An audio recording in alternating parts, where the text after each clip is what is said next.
But in the interim, if you don't have a generator, those pumps won't operate. I know Kevin's working with some of them to do it. A lot of the major stations, quite frankly, should have generators in Florida, but they are working that issue.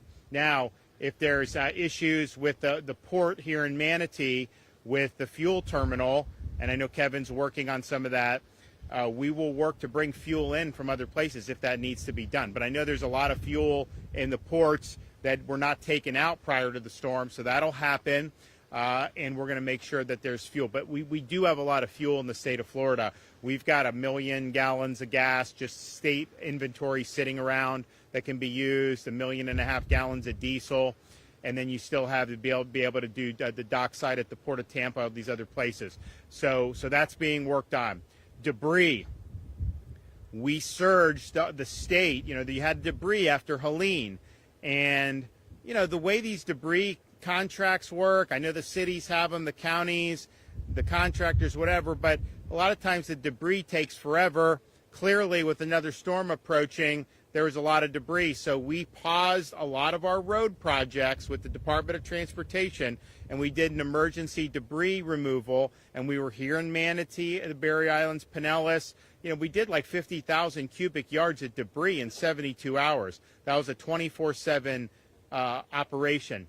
Now, I have roads that have to be built that we're under. I've got a lot of jobs throughout the state that have to go on. So it was never the state's responsibility to do the debris in the first place.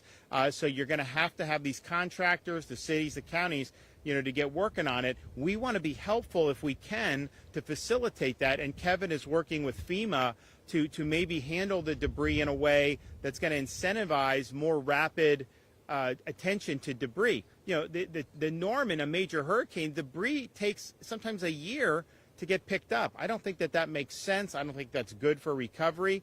I don't think the debris ended up being projectiles that caused much additional damage like we feared. Now, part of it is we did get a lot of the debris up that was there, but I still just think you gotta get the debris.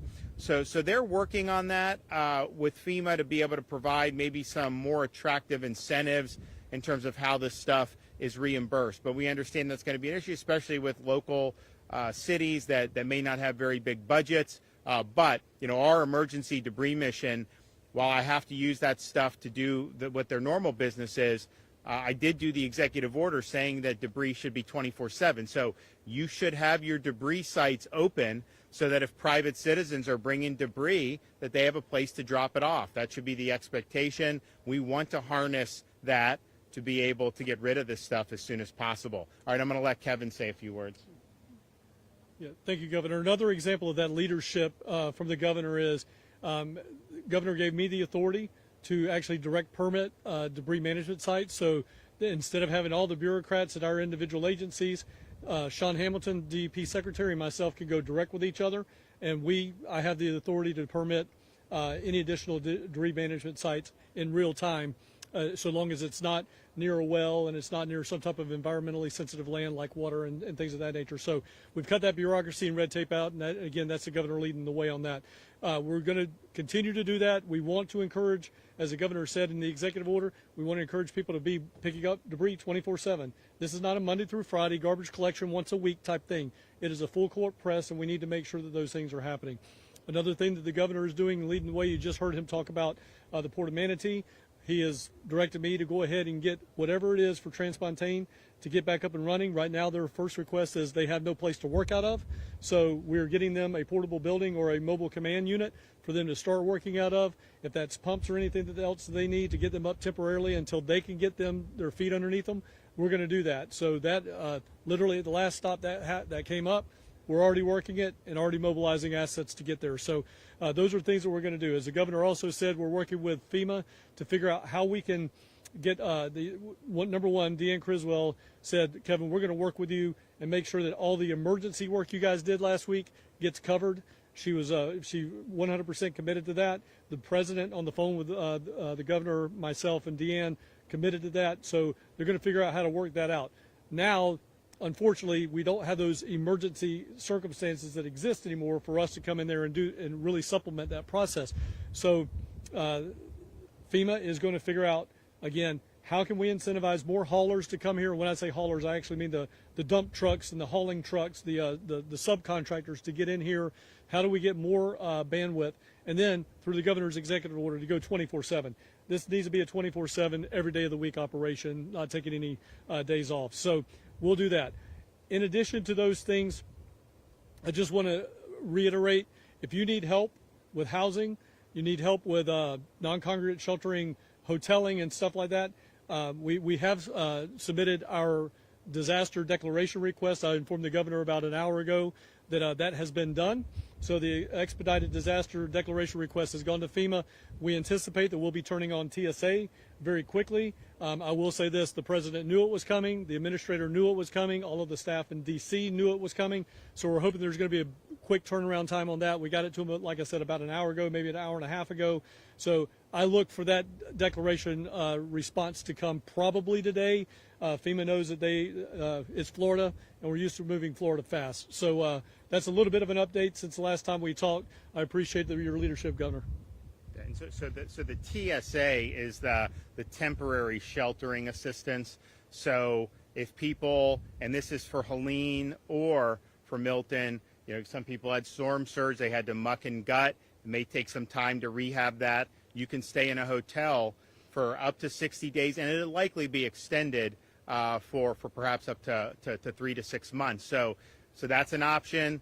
Probably more of a live option for people in this part of Florida than maybe the Helene victims in North Florida, like in Taylor County, where there's just not as many hotels.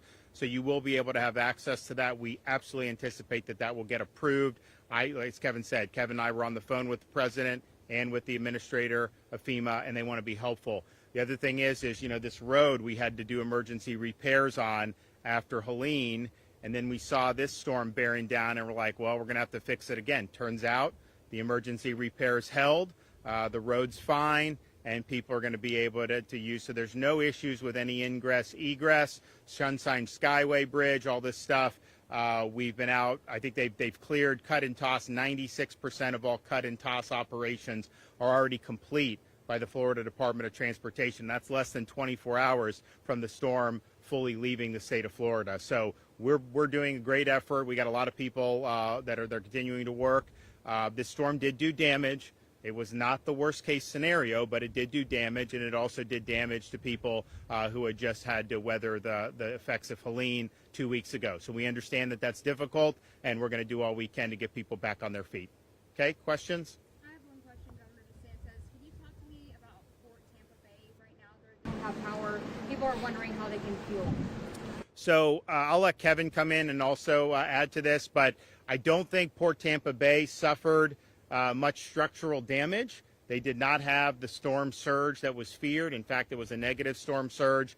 So the issue for them is resuming operations requires the resumption of power, and I know they're working with all the utilities to be able to make that happen. And picking up where the governor left off, there's a couple of things in motion here, and it's going to be we're going to move it in parallel. We don't do anything linear here. So there's a couple of things at play. Number one, to the heart of the question, we have millions of gallons of fuel inside of tankers that we have already brought into the state of Florida. We've been doing that almost 1 million gallons a day over the last 4 or 5 days at the governor's direction. Number two, parallel to that, we have the Florida Petroleum Marketers Association. I had to get all of that right. The Florida Petroleum Marketers Association is letting us know what stores have the ability to take a generator, and if they don't have a generator, today we're flooding those stores to get a generator hooked up. And then the third layer of that onion, if you will, is if we do not have if we don't have power, we don't have a generator, what is it that we can do at a local level, maybe down to the community level, of bringing in some type of fuel dispensing from a truck or some other type of device. So we're going to keep working that. But at the same time, while we're moving those three things at the same time, we're also communicating with our electrical providers, because it doesn't make sense for us to pour a lot of money into something that's going to correct itself in 12 to 24 hours. So it's a balance there of leaning forward with the right resources at the right time and making sure that we're being cost effective. But we will do what's in the best interest of Floridians. We'll get that fuel down to them.